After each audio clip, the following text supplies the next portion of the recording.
So you want to be an indie game developer? Well, today I'm going to talk to you about 5 things that I think are important in order to become successful at making indie games in today's market.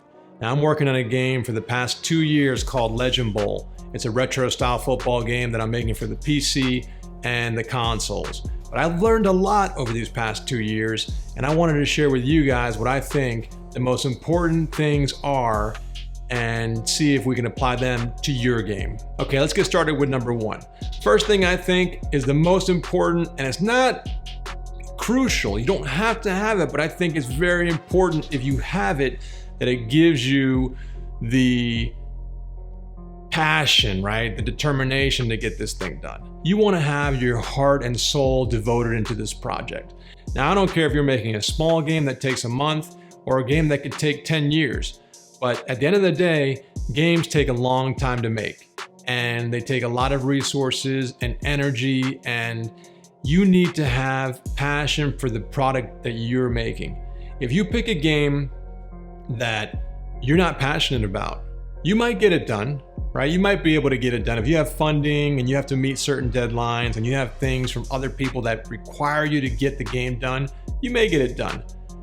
I don't think you're going to have the heart and soul show in your game, and there's a high probability that you won't get the game done. I mean, most games don't get finished because they're just so difficult and so hard to do, right?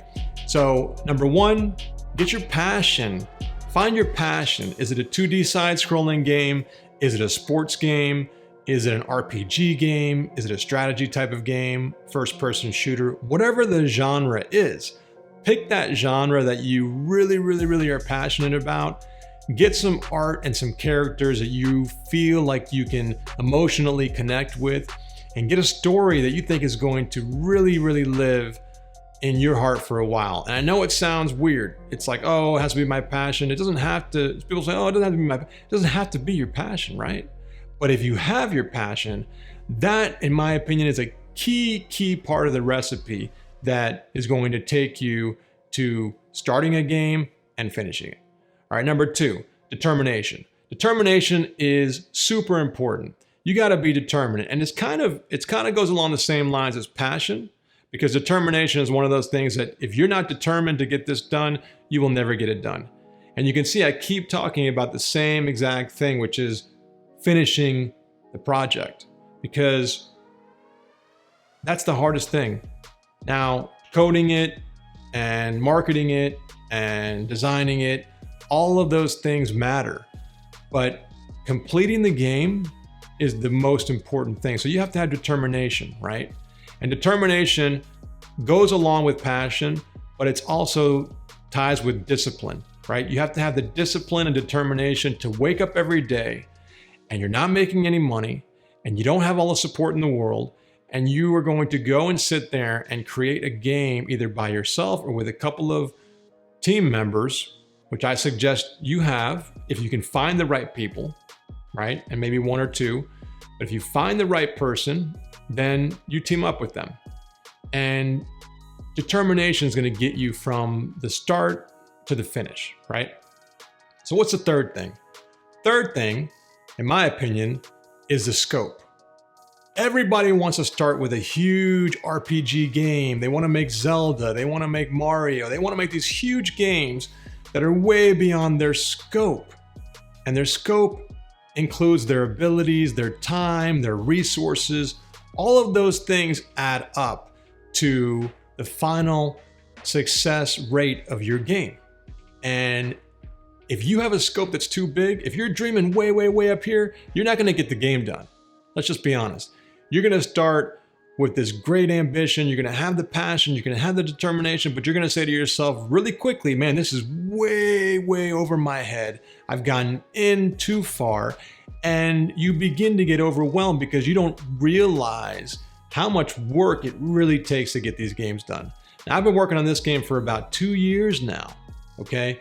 And in those 2 years, I've kind of done some other projects, but I've also realized very quickly that making a game is even more difficult and more strenuous and more complex than making a website or some application for a business, right?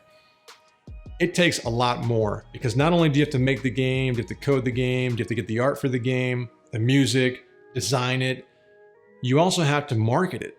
And you have to be able to say that you are going to take this business plan and execute it and be successful at it, right? So there are so many different pieces and facets to creating a game that if you're not careful, you can easily drown with a game. So start small. Start with a small game. I don't care if it's a month, a 2, a 3. I didn't take that route. I made some small games as a hobby, but I never really completed a full-fledged commercial product. This is my first one. So I started a little bit bigger. My idea was my passion and determination are going to carry me through the scope creep that I had and get past those endless hours of feeling like I'm in over my head. So that's number 3, right? Number 4 is get a network, get a community, get people to start getting excited about your game. You have to make sure that not only are you connecting with people because you're lonely, right? Part of this is that you're lonely. You're sitting in your room by yourself. I'm staring in the camera right now, and it's a lonely, lonely process, right? So you need people around you. You need support. You need a community. You need a network. And all of those different types of relationships are going to give you certain things that you really need to be successful with your game. All right. The community. You want to have fans that are involved with your game. You want to have people like you that say, hey, I want to play your game and I'm going to give you feedback on the game. I want to help you test the game. I want to help you design the game, and start to get people excited and feel like they are part of the building process, right? If you're doing that and you're involving your community, I have a Discord server for Legend Bowl, and I have people that are slowly getting in there, but little by little, that community is growing and people are beginning to get more involved. I'm going to be doing a lot more with that myself.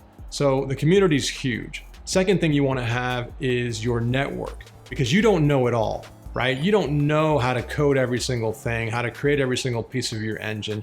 So you really need to be able to get a community together, that network together, that knows that you can lean on as a peer-to-peer type of situation where you can say, hey buddy, I really don't know how to do this movement or this animation or these physics, and you need help.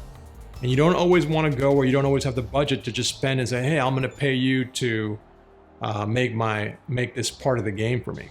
You know, so you want to have a community. I have a community from Game Maker. It's a Game Maker dev type of community. They have all sorts of things and people on there where you can ask questions and you can get help 24/7.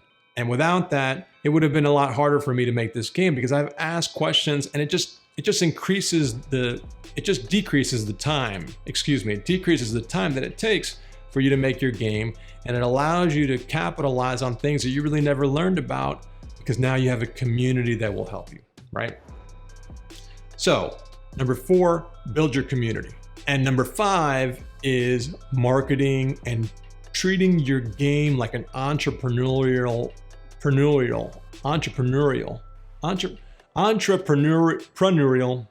as an entrepreneur, right? You want to be able to give your game a chance to make it in today's aggressive market. You have so many games that are coming out, thousands of games coming out daily. Steam has an ocean filled of games, and you want to be able to compete and get your game noticed, right? So there's different ways you can do it. You can do the marketing yourself. You can show people your game doing videos like this, or devlogs, or have a Twitter account, Instagram, YouTube, Twitch. However you can get as many eyes in front of your game that you can, the better. Create a website, chat in different indie development groups, get your Discord server going, and marketing your brand is huge. So when you're by yourself, like I am, you have to do all this stuff by yourself. And it's not a complaint, but get ready for some very, very, very difficult time management and resource intensive tasks where you have to plan, be organized, and make sure that you're getting your game marketed out there. because a great game without any eyes on it will not be successful, as a bad game with a lot of eyes on it will probably be more successful, right? So at the very least, get your game marketed, treat it like a business, network with people, and make sure that you are getting your game in front of people. Go to conferences if you can afford it and you have the time and the resources. Like I said, do all the different social media things as much as you can. Get people involved, get a Discord server, make videos on YouTube. And if you need to get a publisher, I think a publisher is one of those things that you have to find the right relationship and the right partner and make sure that you know what you're getting into. And I also think that if you're going to the consoles, I think that's where a publisher is probably more useful for my research. But get yourself a publisher. If you don't have the time and you feel like you found the right one, get one. I'm not sure how I'm gonna do for Legend Bowl. I'm not sure yet, but if I end up going with a publisher, it has to be the right fit and it has to make sense. So look at those 5 things. Tell me what you think in the comments. Make sure that you guys are building a game that's not too large. You have the determination and the passion. You have the entrepreneurial spirit behind it. You have the marketing and the publishing, and get a game that you feel comfortable and ready to make, because it's going to be difficult. So I'm gonna catch you guys in the next video. Thanks for watching, and subscribe, like, all the things that we normally do. Hit that up, and make sure you wish list Legend Bowl on Steam, because it's coming and it's coming fast. All right, guys, peace.